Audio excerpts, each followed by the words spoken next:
And దాంతోపాటు నిన్న మీడియాతో చిట్ చాట్లో అన్నారట, మళ్ళీ నేనే సీఎం. ఇప్పుడు ఇది సందర్భమా ఏందన్నది వాళ్ళే చెప్పాలి.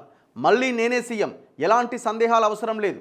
ఫస్ట్ టైం బీఆర్ఎస్ వ్యతిరేకతతో ఓటొచ్చింది, ఇప్పుడు కాంగ్రెస్ పైన ప్రేమతో వేస్తారు.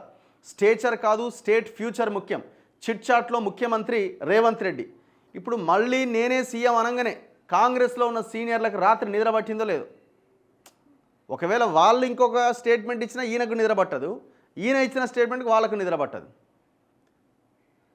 ఈ గవర్నమెంట్ ఫెయిల్యూర్కి ప్రధానమైన కారణం ఏంటో తెలుసా?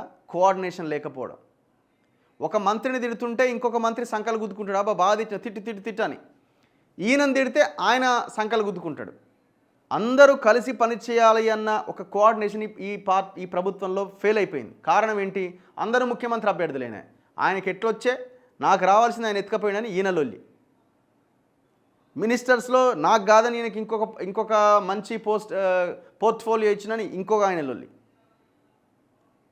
ఇట్లా రకరకాల దీంతో ఈ ఉండడంతో ఇక్కడ కోఆర్డినేషన్ లేకుండా పోయింది. అందుకే అనిపిస్తూ ఉంటుంది ఒక్కోసారి ఖచ్చితంగా ముఖ్యమంత్రి స్థానంలో ఉన్న ఆయన కొంత మొత్తం వ్యవహారాన్ని తన ఆధీనంలో ఉంచుకుంటే బాగుంటుందని. ఒక రకంగా ఇది డెమోక్రసీ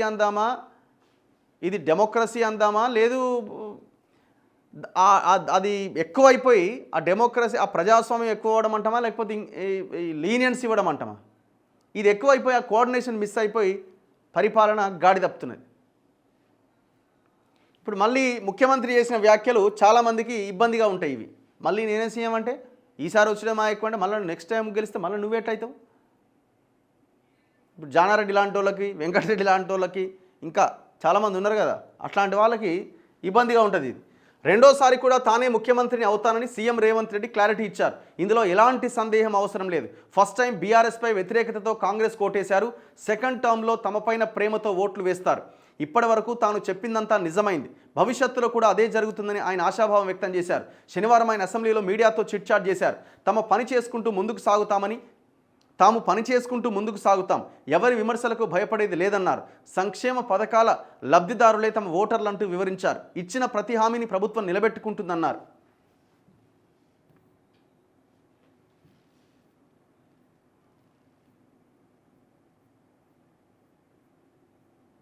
ఎక్కడ పోయా నేనే సీఎం?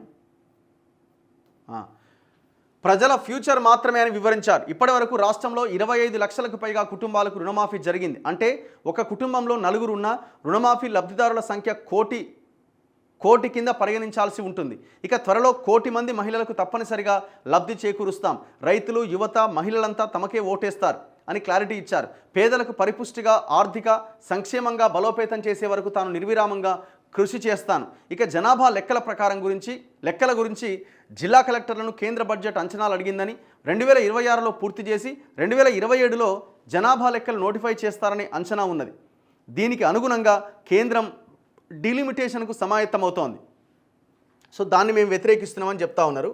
సో ఇట్లా నిన్న ముఖ్యమంత్రి మళ్ళీ నేనే సీఎం అన్న వ్యాఖ్యలు ఏదైతే ఉందో అది కొంత బలమైన చర్చకు దారితీసినాయి.